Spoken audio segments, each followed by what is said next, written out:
You ask Tiger to solve. This deals with linear equations with one unknown. The final result is w equals 4. Let's solve it step by step. Simplify the expression. Expand the parentheses.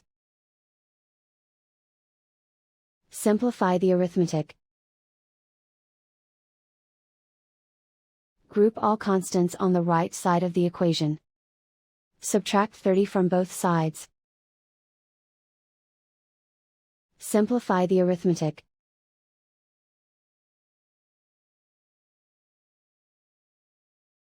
Isolate the w. Divide both sides by 10. Simplify the fraction.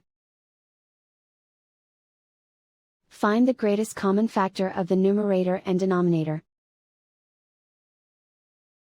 Factor out and cancel the greatest common factor. And so the final result is w equals 4.